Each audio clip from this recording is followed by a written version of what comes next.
No, the mountain play began on Mount Tamalpais in 1913. Three men were responsible for the idea. They were out on a hike one day. John Catlin, a friend of his, Garnett Holm, and a guy named Dad O'Rourke. And the three of them were hiking on the mountain one day, and they came across this big natural amphitheater. Didn't have rocks in it. And they said, wow, this would be a great place to have a theater. That was back in 1912. So they decided to plan a performance that year in 1913. And they did. Starting in 1913 with a biblical story called Abraham and Isaac. Lo and behold, thousands of people came up to see the show. And so they decided to do it again. So in 1914, another wonderful community show happened. Well, all this time during the teens and the 20s, around the top of the mountain, the Mount Tamalpais State Park was forming, chunk by chunk by chunk. And by the mid-20s, the park system had every chunk except for ours. So we decided to deed it to the state park with the agreement that we would be allowed to hold our play there for at least 25 years. Well, either they haven't really looked at that agreement very, recently, or they're just winking because we're still there and it's been, 70 years later. When the Depression happened, FDR, Franklin Delano Roosevelt, the President of the United States, created an outfit called the CCC, the Civilian Conservation Corps, which did wonderful things all around the country. They primarily helping out with national parks and state parks and that kind of thing. A couple of examples on Mount Tam is, of course, the fire lookout at the East Peak Summit.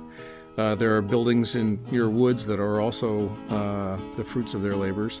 And the Mountain Theater is another fine project that they did. They started that in 1934, worked on it through most of the 30s until just before the war. It took them that long to actually quarry the rock, bring it to what we know today is the Mountain Theater, and then actually scoop out the mountains, the hillside, drop these huge stones into the mountainside, make them level to be seats, and then finish it off so that it looked like this wonderfully rustic thing.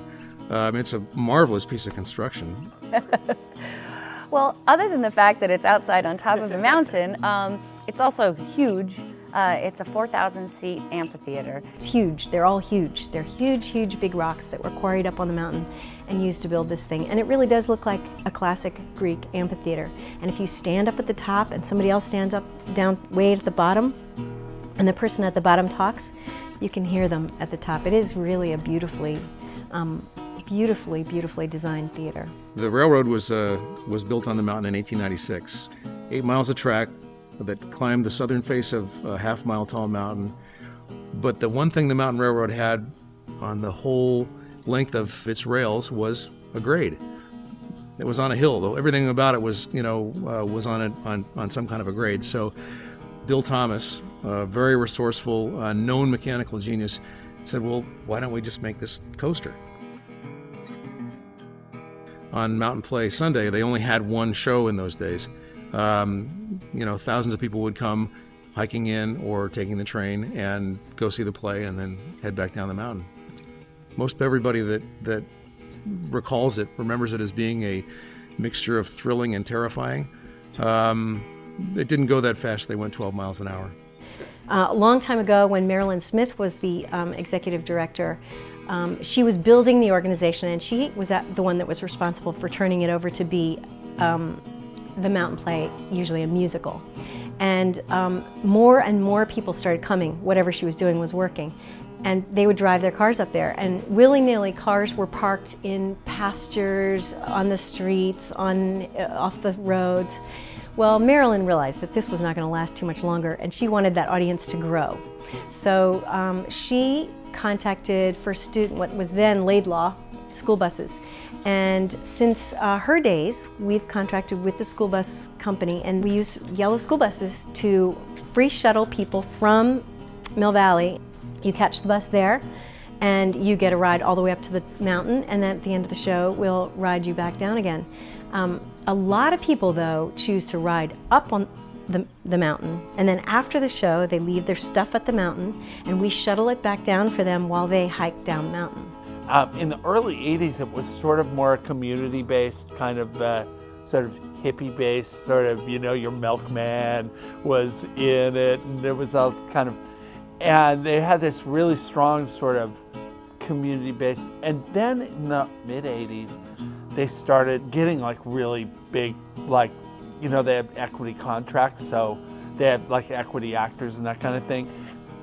But there's still that community base that was there. Like they would have these women who've been in like 40 mountain plays, and they're always in the mountain play. It's an amazing tradition, and people go up to the mountain and have been going up to the mountain every spring with their families for generations. I mean, grandmothers come up to me sometimes and say, I came up to the mountain for the mountain play when I was a girl, and my grandmother brought me up here. I mean, you hear that kind of thing all the time. It's really incredible. One of the things that we do is, it's not only the play that we put on, but we have people coming up to the top of a mountain, and they basically spend the whole day there. So we have a puppet show for kids during the day. We also have pre-show entertainment. We have actually 6 high school musical groups playing pre-show entertainment this year. It's such an event. It's I enjoy being part of that big event and telling people, come to the mountain, you know, bring a picnic basket and come up early and take the bus, or you know, go for a hike after you get there. Bring your bagels, bring your coffee, hang out at 6 in the morning while you save seats for your 30 friends. It's more of an event.